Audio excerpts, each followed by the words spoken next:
Hello students. तो आज मैं फिर आपके सामने आया हूँ, ठीक, वेव ऑप्टिक्स का एक नया लेक्चर, YDSE का थर्ड लेक्चर। और ये YDSE का, ठीक, यानी यंग डबल स्लिट एक्सपेरिमेंट का आखिरी लेक्चर भी होगा। तो आज के लेक्चर में हम लोग पढ़ेंगे बच्चों displacement of fringes due to presence of glass plate या ग्लास स्लैब। तो पढ़ना यह है कि यंग के डबल स्लिट एक्सपेरिमेंट यानी द्विरेखा के प्रयोग में अगर हम जो दो वेव होती हैं उनमें से किसी एक के पास में कोई ट्रांसपेरेंट प्लेट, कोई पारदर्शी प्लेट या कोई पारदर्शी सिल्ली रख दे, ग्लास प्लेट लिखा हुआ है मैंने, ग्लास की जगह फाइबर भी हो सकता है, ठीक, मतलब ये कि एक ट्रांसपेरेंट जिससे लाइट गुजर सके, स्लैब यहां रखें, ठीक, तो इससे जो फ्रिंज पैटर्न है उस पर क्या प्रभाव पड़ेगा, फ्रिंज पैटर्न पर क्या प्रभाव पड़ेगा, ठीक, का मतलब ये हुआ कि जो फ्रिंजेस जहां थी वहीं हैं या वो वहां से कुछ इधर उधर चली गई हैं, ठीक, उनकी विड्थ जो चौड़ाई है वो पहले जितनी है या पहले से चेंज हो गई है, इन सब बातों का एनालिसिस करना है, ठीक। तो यहां पर मैंने दिखाया है यंग डबल स्लिट एक्सपेरिमेंट का अरेंजमेंट कि ऐसे एक मोनोक्रोमेटिक लाइट सोर्स है, एक वर्णिक प्रकाश स्रोत जिससे एक ही तरंग दैर्ध्य का प्रकाश निकलता है, ठीक। S1 S2 दो स्लिट्स हैं, इनसे कैपिटल D डिस्टेंस पर एक स्क्रीन रखी है, S1 S2 से चलने वाली लाइट वेव पॉइंट P पर पहुंच रही है, ठीक। और मैंने दिखाया कि इसमें जो S1P वेव है इसके पाथ में हमने एक T मोटाई की और जिस एक ऐसी ट्रांसपेरेंट प्लेट रखी है जिसका कि रिफ्रैक्टिव इंडेक्स यानी अपवर्तनांक जो है वो म्यू है। ये आप अपवर्तनांक n से भी दिखा सकते हैं, मैंने बताया था कि जनरली हम लोग अपवर्तनांक को म्यू या n से दिखाते हैं। और अब हमें निकालना है, ठीक है, कि फ्रिंजेस की पोजीशन पर क्या इफेक्ट पड़ेगा, उनकी विड्थ पर क्या इफेक्ट पड़ेगा। तो चलिए स्टार्ट करते हैं। अच्छा, ये लेक्चर स्टार्ट करने से पहले एक छोटा सा पॉइंट हम लोग और समझ लेते हैं कि ऑप्टिकल पाथ लेंथ क्या होती है। ऑप्टिकल पाथ लेंथ यानी प्रकाशीय लंबाई क्या होती है, ठीक है। तो किसी लाइट रे द्वारा, ठीक है, ट्रेवल ऑप्टिकल पाथ लेंथ यानी प्रकाशीय पथ, ऑप्टिकल पाथ क्या होता है। ऑप्टिकल पाथ या प्रकाशीय पथ किसे कहते हैं? कहते हैं कि कोई भी लाइट रे जब किसी माध्यम में कोई दूरी तय करती है, कोई दूरी चलती है, तो वो डिस्टेंस एयर में तय की गई जितनी डिस्टेंस के इक्विवेलेंट होती है।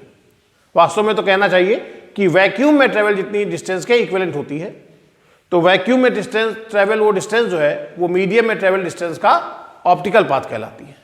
कोई भी प्रकाश की किरण किसी माध्यम में कोई दूरी जब तय करती है तो वो दूरी, ठीक है, निर्वात में तय की गई जितनी दूरी के तुल्य होती है, उसे हम लोग माध्यम में तय की गई दूरी का प्रकाशीय पथ कहते हैं, ठीक।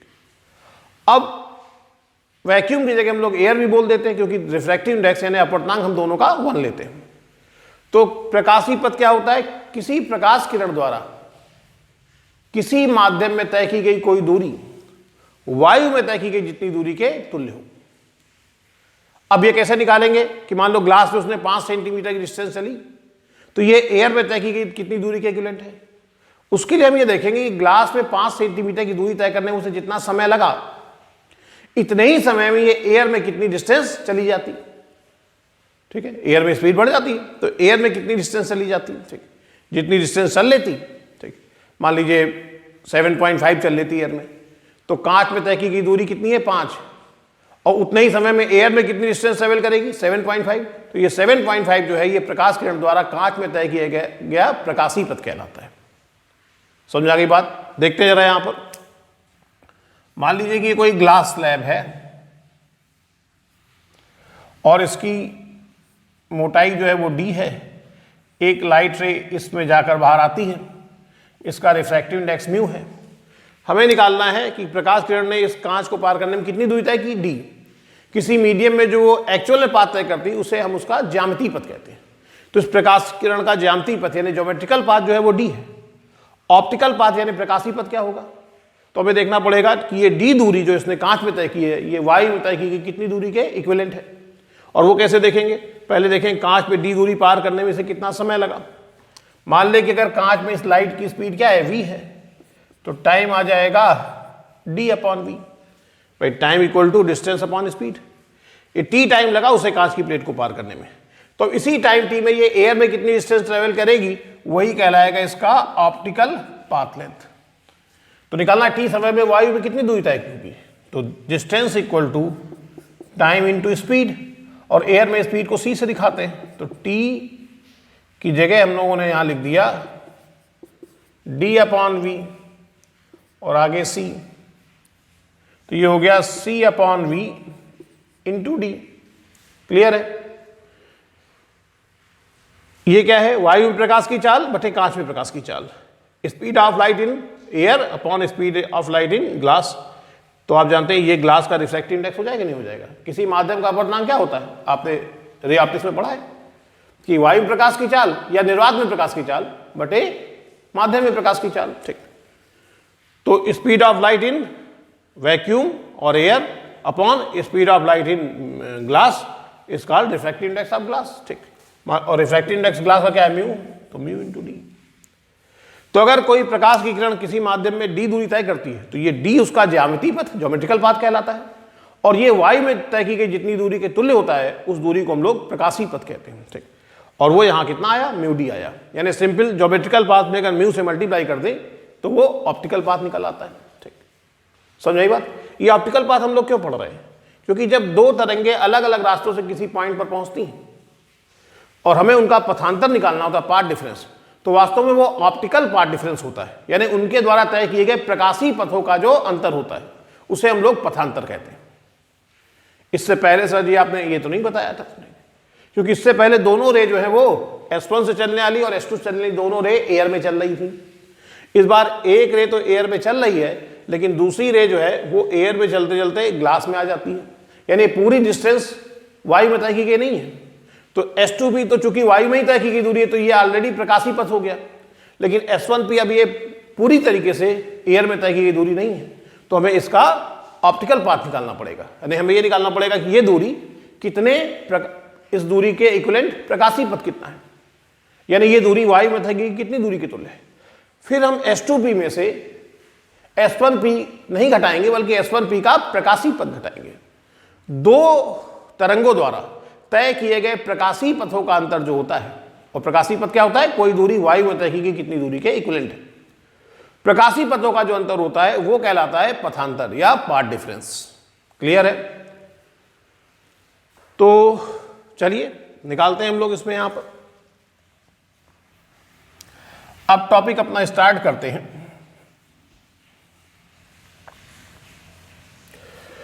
तो अगर हमें ये निकालना है कि दोनों तरंगे पॉइंट P पर पहुंचेंगी तो इनके बीच का पथांतर यानी पाथ डिफरेंस कितना होगा, तो अभी मैंने समझाया कि पाथ डिफरेंस जब निकालते हैं तो वास्तव में वो ऑप्टिकल पाथ डिफरेंस निकालते हैं, प्रकाशीय पथों का अंतर। तो S2P तो एयर में ही तय की गई दूरी है, S1P एयर में तय की गई दूरी नहीं है, कुछ दूरी एयर में और कुछ ग्लास में चले हैं।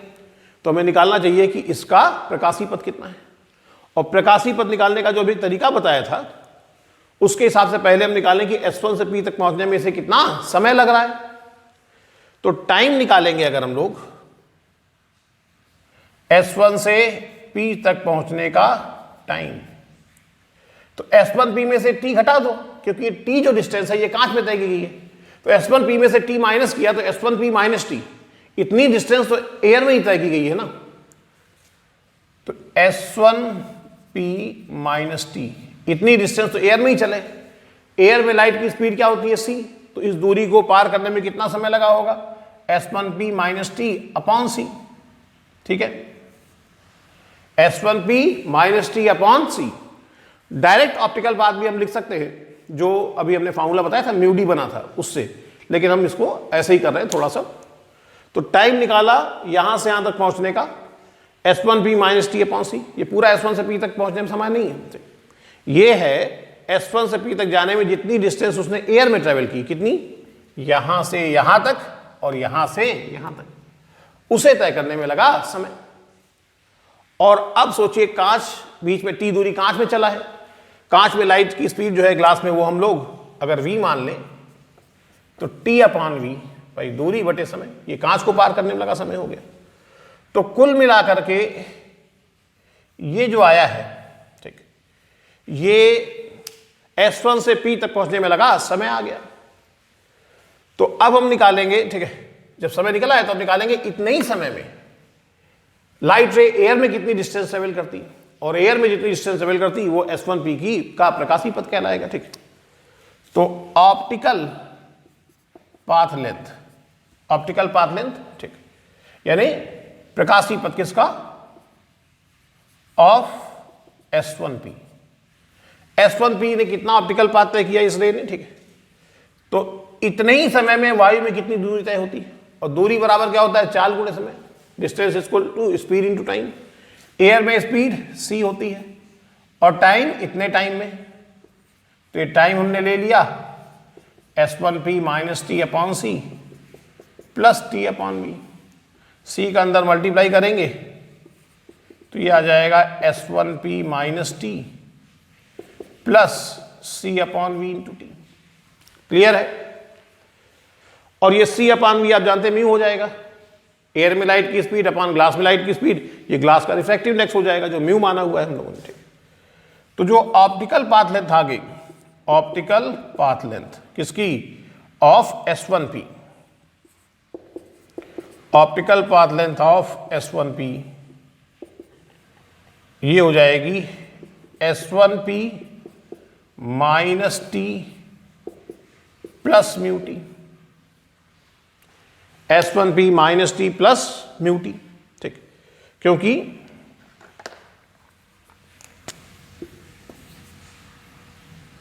Mu equal to C upon V होता है। क्लियर है? अच्छा, अब अगर हम लोग देखें यहां पर तो इसको थोड़ा सा हम ऐसे भी लिख सकते हैं,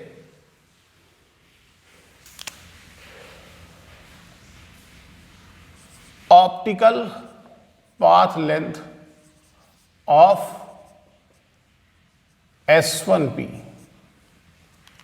S1P की जो ऑप्टिकल पाथ लेंथ है, ठीक, ये T वाले टर्म अगर एक साथ कर दें तो ये हो जाएगा आपका S1P plus mu T minus T, उसमें से T कॉमन ले लिया तो म्यू माइनस 1 इंटू टी। ठीक है, तो ये हम लोगों ने ऑप्टिकल पाथ लेंथ निकाल ली कि S1P जो किरण P तक पहुंचती है इसने कितना प्रकाशीय पथ तय किया, इतना प्रकाशीय पथ तय किया। S2P का प्रकाशीय पथ कितना है, S2P खुद ही प्रकाशीय पथ है। तो अब पाथ डिफरेंस निकालेंगे दोनों के बीच में। ठीक, तो पाथ डिफरेंस, पाथ डिफरेंस, तो S2P में से हमें S1P का प्रकाशीय पथ घटाना है और S1P का प्रकाशीय पथ आया है S1P plus mu minus 1 into T.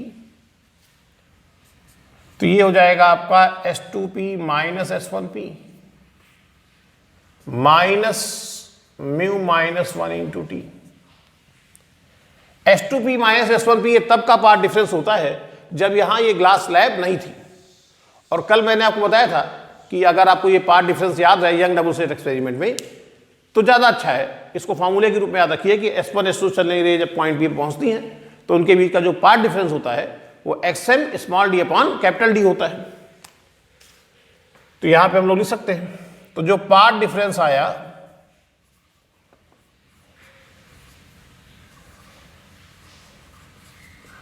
वो आ गया XM small D upon capital D. ये S2P माइनस S1P का मान होता है, ठीक है, जो हम लोगों ने लास्ट आर्टिकल में निकाला था, minus mu minus 1 into T. तो ये हम लोगों ने पाथ डिफरेंस निकाल लिया कि दोनों वेव जब पॉइंट बी पर पहुंचेंगी तो उनके बीच का पाथ डिफरेंस कितना होगा। और अगर आप देखें तो ग्लास स्लैब रखने से पाथ डिफरेंस की वैल्यू जो है वो चेंज हो गई है। जब ग्लास स्लैब नहीं होती है तब पाथ डिफरेंस होता था XM small D upon capital D. अब ग्लास स्लैब है तो पॉइंट P पर दोनों वेव जब पहुंची तो उनके बीच का पाथ डिफरेंस पहले से थोड़ा कम हो गया है, इतने से इतना माइनस हो रहा है तो कम हो गया है। ठीक, तो कुल मिलाकर पाथ डिफरेंस चेंज हो गया। तो इसमें इंपॉर्टेंट बात क्या सीखी कि जब दो वेव के बीच का पाथ डिफरेंस निकालना हो तो हमें उनका ऑप्टिकल पाथ डिफरेंस निकालना होता है। ठीक, उन्होंने जो प्रकाशीय पथ तय किया है उस पथ का डिफरेंस निकालना होता है। ऑप्टिकल पाथ लेंथ निकालिए पहले, और फिर जो मान लो दो रे अलग अलग मीडियम में चल के आई, ठीक, तो पहले रे जो जिस मीडियम में चल के आई उसकी ऑप्टिकल पाथ लेंथ कितनी है, दूसरी रे जिस मीडियम में चल के आई उसकी ऑप्टिकल पाथ लेंथ कितनी है, और फिर ऑप्टिकल पाथ लेंथ का डिफरेंस निकालेंगे तो वो ऑप्टिकल पाथ डिफरेंस कहलाएगा। यहां पर एक रे एयर में ही चल रही थी तो वही उसका ऑप्टिकल पाथ लेंथ हो गया, ठीक है, और ये एयर में चल रही थी, इसकी ऑप्टिकल पाथ लेंथ हमें निकालनी पड़ी। और ऑप्टिकल पाथ लेंथ कैसे निकालते हैं, पहले निकालते हैं कि उस रे को एक पॉइंट से दूसरे पॉइंट तक पहुंचने में मीडियम में कितना टाइम लगा, फिर निकालते हैं उतने ही टाइम में वो एयर में कितनी डिस्टेंस ट्रेवल करती, स्पीड इनटू टाइम से। ठीक, एयर में लाइट की स्पीड सी ले लेते हैं और जितनी दूरी तय करती वही ऑप्टिकल पाथ लेंथ कहलाता है। क्लियर है एकदम। तो इसका स्क्रीनशॉट ले ले जिनके पास नोट्स नहीं है, क्योंकि अब इसको इरेज करना होगा। ले लिया इसका स्क्रीनशॉट। चलिए चलिए अभी मैं इधर से ही इसको आगे बढ़ा देता हूं। चलो अच्छा इधर नोट कर लेता हूं।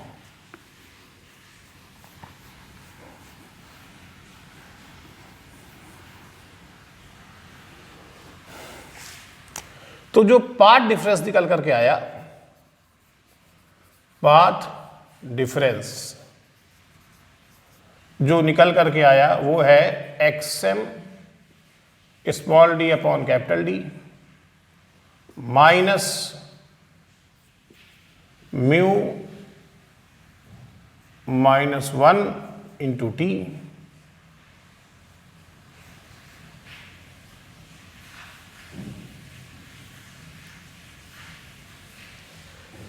ये हम लोगों ने पाथ डिफरेंस निकाल लिया।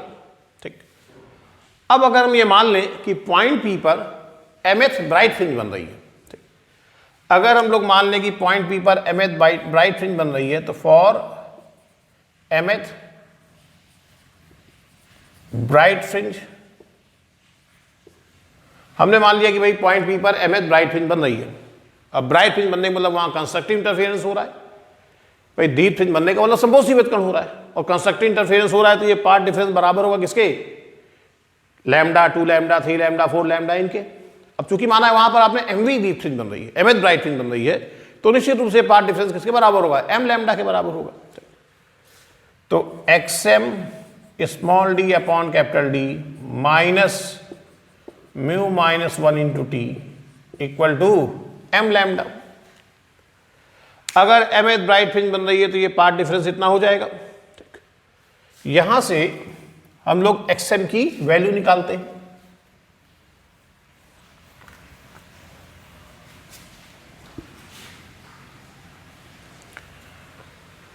xm की जो वैल्यू आएगी वो आ जाएगी यहां से m लैम्डा प्लस, ये टर्म उधर जाके प्लस हो जाएगा, म्यू माइनस 1 इंटू टी, ये होगा XM small D upon capital D, फिर कैपिटल डी ऊपर चला जाएगा, स्मॉल डी नीचे आ जाएगा, तो capital D upon small D, ये लीजिए। तो ये हम लोगों ने एक इक्वेशन निकाल ली, मान लो इसको इक्वेशन ए डाल दें। तो इक्वेशन ए जो है ये एक्सएम क्या है, ये पॉइंट पी की सेंटर से डिस्टेंस है, पर हमने तो माना कि पॉइंट पी पर mth ब्राइट फ्रिंज बन रही है, mv डीप फ्रिंज बन रही है, तो ये mv डीप फ्रिंज की सेंटर से डिस्टेंस है कि mv डीप फ्रिंज स्क्रीन के सेंटर से कितनी डिस्टेंस पर बनेगी। ठीक, अब mv डीप फ्रिंज कितनी दूरी बनेगी ये हम देख रहे हैं जब ग्लास की स्लैब रखी है तब, और जब ग्लास की स्लैब नहीं होती तो mth ब्राइट फ्रिंज की पोजीशन हम लोगों ने लास्ट आर्टिकल में पढ़ी थी, वो क्या थी, वो थी m D lambda upon small D, याद है, xm बराबर m D lambda upon small D निकला था।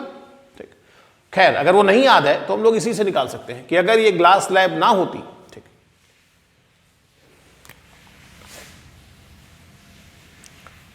अगर ये ग्लास स्लैब ना होती,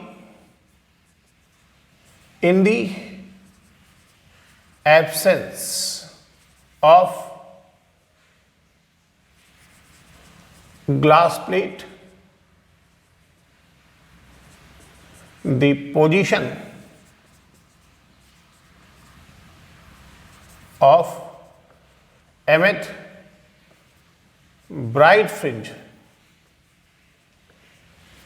यानी ग्लास प्लेट की अनुपस्थित में mv डीप फ्रिंज की पोजीशन क्या होगी।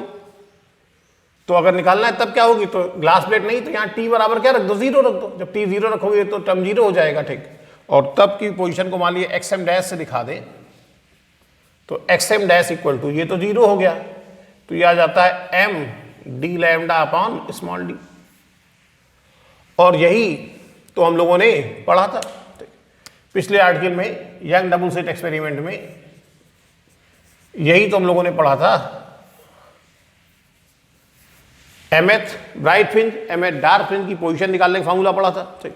तो mth ब्राइट फ्रिंज की पोजीशन का फार्मूला यही तो आया था। तो अगर आप देखें तो पता लग रहा है कि अगर ये ग्लास स्लैब ना होती तो mth ब्राइट फ्रिंज सेंटर से इतना ऊपर बनती, और इस समय सेंटर से कितना ऊपर बन रही, इतना ऊपर। कौन ज्यादा है, ये या ये ज्यादा है, क्योंकि इसके अंदर मल्टीप्लाई करेंगे तो पहला टर्म ही इसके बराबर हो जाएगा, प्लस इतना और रहेगा, ये इसमें भी कैपिटल डी स्मॉल डी से मल्टीप्लाई। तो इसका मतलब सेंटर से mth bright fringe glass slab ना होने पर अगर यहां बन रही है तो ग्लास स्लैब रखने पर वो थोड़ा और ऊपर चलेगी, डिस्टेंस बढ़ गई, यानी mth ब्राइट फ्रिंज अपनी जगह से शिफ्ट हो गई है, डिस्प्लेस हो गई है, ठीक है। तो इसका डिस्प्लेसमेंट कितना आया ये निकालते हैं जरा। तो शिफ्ट या डिस्प्लेसमेंट जो है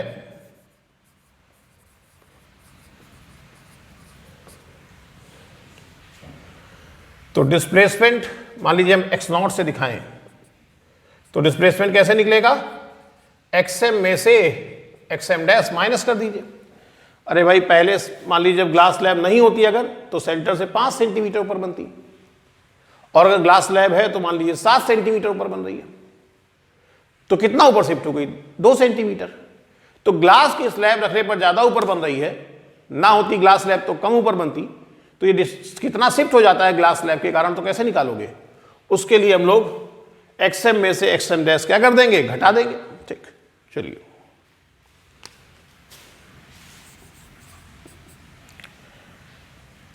अब xm की वैल्यू आ गई capital D upon small d,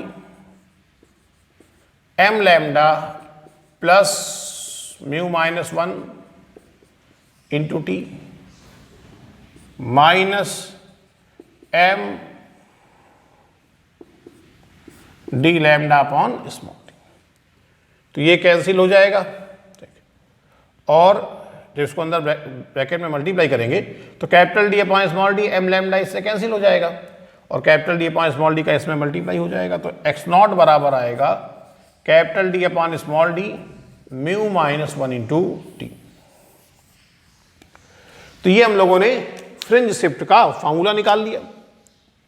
निकाला तो हम लोगों ने ये था कि mth ब्राइट फ्रिंज कितना शिफ्ट होगी, लेकिन फ्रिंज शिफ्ट के फार्मूले में m कहीं भी नहीं है। अब m अगर कहीं भी नहीं है, ठीक है, तो इसका मतलब फ्रिंज का शिफ्ट जो है वो फ्रिंज के ऑर्डर पर डिपेंड नहीं करता, m पर डिपेंड नहीं करता है, ठीक। इसका मतलब सभी ब्राइट फ्रिंजें जो है वो सेम अमाउंट क्या होंगी, शिफ्ट होंगी। 5वीं फ्रिंज अगर 0.2 सेंटीमीटर पर खिसकी है तो 6ठी भी 0.2 सेंटीमीटर पर खिसकेगी, 7वीं भी 0.2 सेंटीमीटर पर खिसकेगी। जैसे हमने निकाला कि सभी ब्राइट फ्रिंज का शिफ्ट इतना होता है, ठीक ऐसे ही निकाला जा सकता है कि सभी डार्क फ्रिंज का शिफ्ट भी इतना ही होगा। निकालने की जरूरत नहीं होती, एक निकाल देते हैं फिर लिख देते हैं कि इसी तरह से ये सिद्ध किया जा सकता है। Similarly we can prove the shift in all dark fringes also equal to capital D upon D mu minus 1 into T. इसी तरह से सिद्ध कर सकते हैं कि सभी अधीर फ्रिंजें भी इतनी ही दूरी खिसकेंगी। लेकिन सोचिए अगर प्रूव करना हो तो क्या करेंगे। तो हम लोग जब ये पार्ट डिफरेंस यहाँ तक निकाल लेते हैं, उसके बाद हमने माना कि पॉइंट बी पर mth ब्राइट फ्रिंज बन रही है, तब मानेंगे कि वहाँ mth डार्क फ्रिंज बन रही है। तो अगर डार्क फ्रिंज यानी अधीर फ्रिंज बन रही है, तब तो ये जो पार्ट डिफरेंस है ये बराबर होगा, डार्क फ्रिंज के लिए पार्ट डिफरेंस कितना होता है 2m माइनस 1 लैम्डा बाई 2। तो इसको 2m माइनस 1 लैम्डा बाई 2 के इक्वल कर देंगे और वहाँ से xm निकाल लेंगे। वो xm mth डार्क फ्रिंज की पोजिशन होगी सेंटर से जब स्लैब है तब। फिर निकालेंगे जब स्लैब ना होती तो वहाँ t बराबर 0 रख देंगे तो xm डैश निकल आता। फिर आप xm में से xm डैश घटा देते तो वो mth डार्क फ्रिंज का शिफ्ट आता, उसमें भी m नहीं होता और उस शिफ्ट भी इतना ही आता।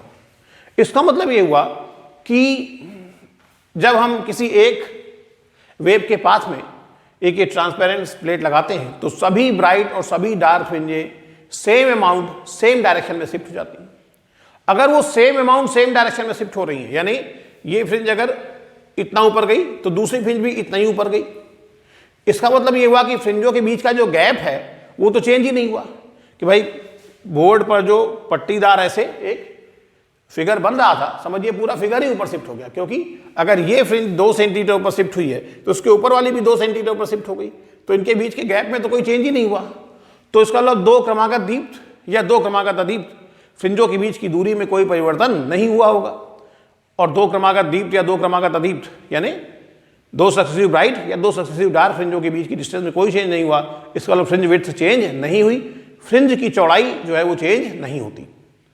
तो 2 इंटरफियरिंग वेव्स के पाथ में किसी एक के पाथ में अगर हम कोई ट्रांसपेरेंट शीट रखते हैं तो किसी ऑब्जर्वेशन पॉइंट पर जब दोनों वेव पहुंचती हैं तो उनके बीच का पाथ डिफरेंस चेंज हो चुका होता है, फ्रिंजें भी अपनी जगह से खिसक जाती हैं, लेकिन सभी फ्रिंजें सेम अमाउंट सेम डायरेक्शन में शिफ्ट होती हैं, इसलिए फ्रिंज विड्थ पर कोई इफेक्ट नहीं पड़ता है। ठीक, और ये फ्रिंजें कितना शिफ्ट होंगी ये इस प्लेट की कैरेक्टरिस्टिक पर डिपेंड करता है कि उसकी थिकनेस कितनी है और उसका रिफ्रैक्टिव इंडेक्स कितना है। ज़्यादा थिकनेस वाली प्लेट ज़्यादा शिफ्ट प्रोड्यूस करती है, जिसका रिफ्रैक्टिव इंडेक्स ज़्यादा होगा वो भी ज़्यादा शिफ्ट प्रोड्यूस करेगा। विस्थापन जो होता है फ्रिंज का वो जो है वो प्लेट की मोटाई और प्लेट की मोटाई पर डिपेंड करने के साथ साथ उसके पदार्थ के अपवर्तनांक पर भी निर्भर करता है। क्लियर है? सबकी समझ में आ गया टॉपिक? ठीक, तो ये आपका फ्रिंज डिस्प्लेसमेंट वाला टॉपिक था। अच्छा, एक चीज और जान लीजिए कि जब हम लोगों ने ऊपर वाली वेव के पाथ में रखा है तो ये फ्रिंजें ऊपर शिफ्ट हो रही हैं। अगर यही प्लेट हम नीचे वाली वेव के पाथ में रखते तो फ्रिंजें इतनी डिस्टेंस नीचे शिफ्ट हो जाती। ठीक है, ऊपर वाली वेव के पाथ में रखोगे तो ऊपर शिफ्ट होंगी, नीचे वाली वेव के पाथ में रखोगे तो नीचे शिफ्ट होंगी। यानी अगर सेम थिकनेस और सेम रिफ्रैक्टिव इंडेक्स वाली 2 प्लेटें एक यहां और एक यहां लगा दी जाए तो फ्रिंजों में कोई शिफ्ट नहीं होगा। भाई ऊपर वाले के पाथ में रखा तो मान लो 5 सेंटीमीटर ऊपर गई, फिर सेम आपने प्लेट नीचे रख दी तो 5 सेंटीमीटर नीचे आ गई, इसका मतलब जो जहां थी वहीं पहुंच गई। लेकिन अगर 2 प्लेटें हम यहां और यहां रखें लेकिन उनकी मोटाई अलग अलग हो या रिफ्रैक्टिव इंडेक्स अलग अलग हो तो शिफ्ट दोनों के कारण अलग अलग होगा। मान लीजिए ज़्यादा मोटी प्लेट है, इसके कारण फ्रिंजें 7 सेंटीमीटर ऊपर गई, यहाँ रखी प्लेट जो है वो पतली हो, उसके कारण 5 सेंटीमीटर नीचे आई। तो सोचिए कोई फ्रिंज पहले 7 सेंटीमीटर ऊपर गई और 5 सेंटीमीटर नीचे आ गई, तब भी तो अपनी पोजीशन से 2 सेंटीमीटर ऊपर की ओर है। तो ऐसे न्यूमेरिकल हो सकते हैं जिसमें कहेगा दोनों वेव के पाथ में ये और ये प्लेटें लगा दी, फ्रिंज शिफ्ट कितना होगा? तो पहली प्लेट के कारण शिफ्ट निकालेंगे ये फार्मूला लगाकर, दूसरी प्लेट के कारण शिफ्ट निकालेंगे और हमें पता ही है दोनों शिफ्ट अपोजिट डायरेक्शन में हुए हैं। एक प्लेट के कारण ऊपर गई होंगी और एक के कारण नीचे, तो अपोजिट डायरेक्शन में हुए हैं। तो हम लोग जो बड़ा शिफ्ट होगा उसमें से छोटा शिफ्ट क्या कर देंगे? घटा देंगे। जैसे एक के कारण 7 ऊपर गई, दूसरे के कारण 5 नीचे आई, तो नेट शिफ्ट तो 2 ही हुआ ना। कैसे निकाला? 7 में से 5 माइनस कर दिया। तो शिफ्ट अपोजिट डायरेक्शन में होंगे इसलिए बड़े में से छोटे को घटा देंगे, नेट शिफ्ट निकल आएगा। बात समझ में आ गई आपको? ठीक, तो ये आपका YDSE यानी यंग डबल स्लिट एक्सपेरिमेंट का लास्ट टॉपिक था। जो YDSE है ये बहुत इंपॉर्टेंट है और बोर्ड में काफ़ी पूछा जाता है, थ्योरी में भी, जैसे फ्रिंज विड्थ का फार्मूला और फ्रिंज शिफ्ट का फार्मूला। फ्रिंज विड्थ जो मैंने लास्ट लेक्चर में आपको बताया था, इस चैप्टर का जो लास्ट लेक्चर मैंने पढ़ाया था 03, वो सबसे ज़्यादा इंपॉर्टेंट लेक्चर है। उस पर बेस्ड थ्योरी के क्वेश्चन और उस पर बेस्ड न्यूमेरिकल दोनों ही पूछे जाते हैं। उसके बाद में फिर ये भी इंपॉर्टेंट टॉपिक है। कुल मिला के इंटरफियरेंस में अगर किसी से पूछो इंटरमीडिएट में तो वो YDSE बताता है कि बस YDSE है जो है। ठीक, तो कुल मिलाकर के ठीक है, पिछला लेक्चर और आज का लेक्चर बहुत इंपॉर्टेंट था।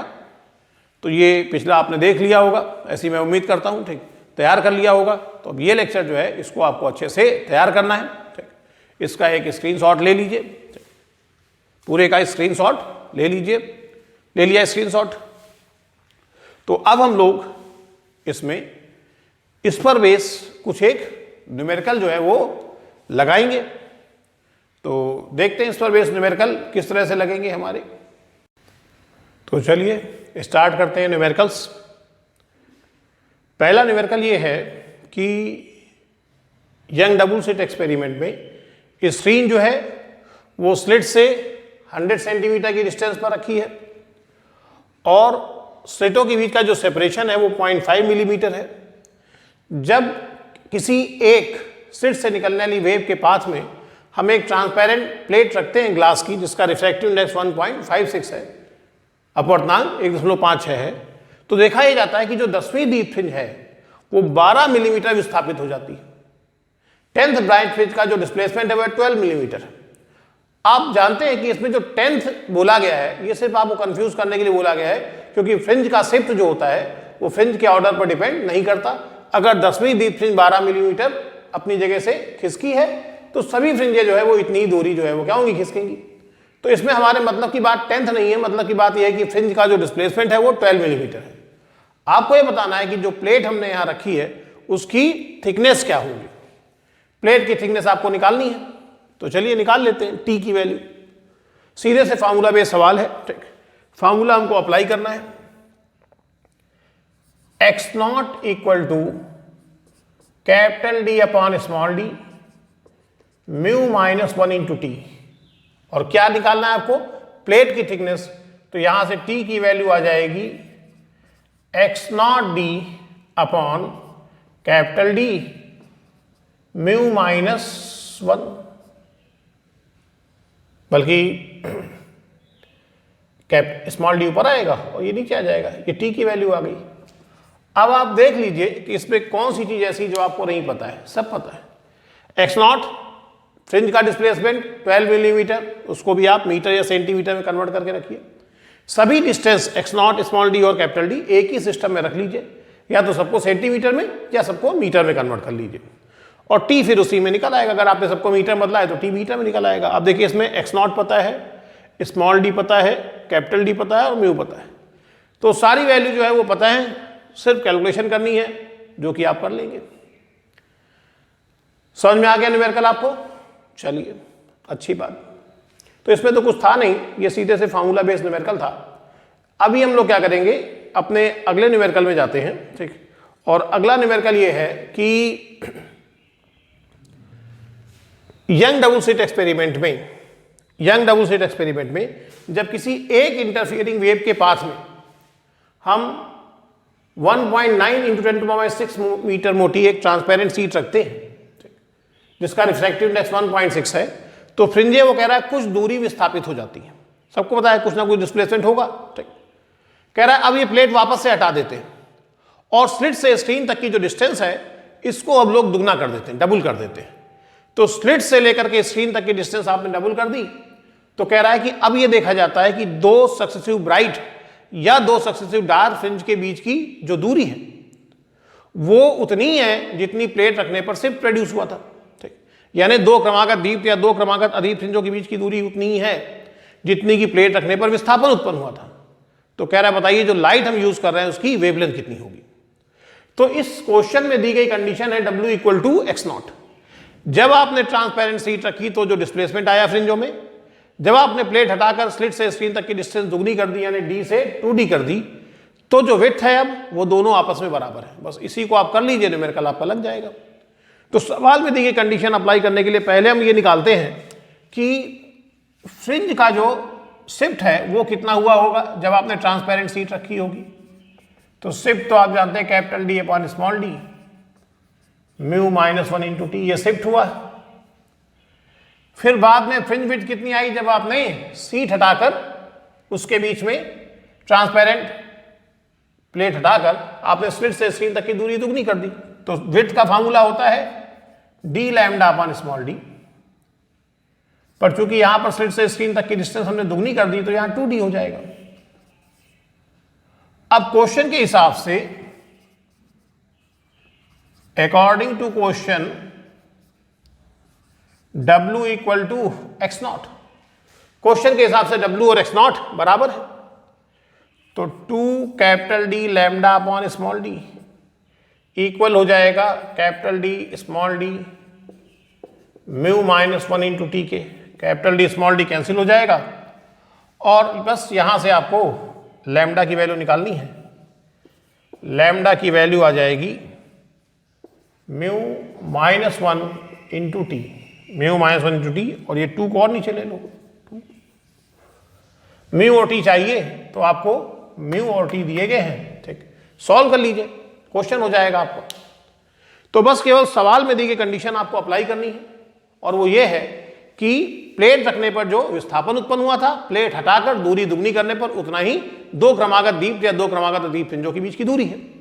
और हम जानते हैं कि दो क्रमागत दीप्त या दो क्रमागत अदीप्त फ्रिंजों के बीच की दूरी ये फ्रिंज विड्थ कहलाती है, फ्रिंज की चौड़ाई। तो W equal to x not है, तो पहले हमने x नॉट निकाला, फिर W निकाला, दोनों को इक्वल कर दिया, न्यूमेरिकल लग गया। तो देख रहे हैं आप, इस पे बेस न्यूमेरिकल कोई बहुत ज्यादा कठिन नहीं है, सरल से न्यूमेरिकल है। और अब एक इसी को चलिए, अच्छा पहले वाले क्वेश्चन को ही थोड़ा सा चेंज करके एक और नया क्वेश्चन बना लेते हैं।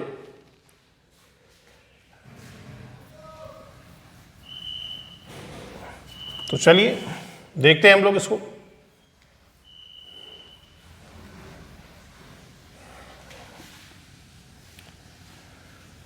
तो यहां पर इस बार क्वेश्चन में मान लीजिए ये आपको नहीं दिया गया, ठीक, और वो आपसे कह रहा है कि यंग के डबल स्लिट एक्सपेरिमेंट में जब दो इंटरफेयरिंग वेव में से किसी एक के पास में हम एक ट्रांसपेरेंट शीट रखते हैं, मान लो 1.2 मिलीमीटर, ठीक, जिसका रिफ्रैक्टिव इंडेक्स 1.56 है, तो देखा यह जाता है कि जो सेंट्रल फ्रिंज है ये अब वहां पहुंच जाती है जहां पहले 10वीं डीप फ्रिंज बन रही थी। आप जानते हैं सेंट्रल फ्रिंज खुद एक ब्राइट फ्रिंज होती है, ये वहां पहुंच गई जहां पहले 10वीं डीप फ्रिंज बन रही थी। इसका मतलब ये 10 डीप फ्रिंजें फान गई है, ठीक। तो एक फ्रिंज अगर ये जंप करती तो कितना जंप करती, W, 10 फ्रिंज जंप कर गई, इसका मतलब 10W। तो अगर वो आपसे क्वेश्चन में कह रहा है कि ये देखा जाता है कि सेंट्रल ब्राइट फ्रिंज अब वहां है जहां पहली 10th ब्राइट फ्रिंज बन रही थी, तो इसका मतलब जो शिफ्ट है वो कितने का है, 10W का। यही इसमें समझना था, और आपको करना क्या है, लाइट की वेवलेंथ निकालनी, ठीक। तो शिफ्ट आपको दिया गया है क्वेश्चन के हिसाब से वो 10W है। तो बस शिफ्ट का फॉर्मूला लिखा, शिफ्ट का formula x not equal to capital D upon small d mu minus 1 into T. और शिफ्ट कितना है, शिफ्ट है 10W का, capital D upon small d mu minus 1 into t. W की वैल्यू रख दो, capital D lambda upon small d।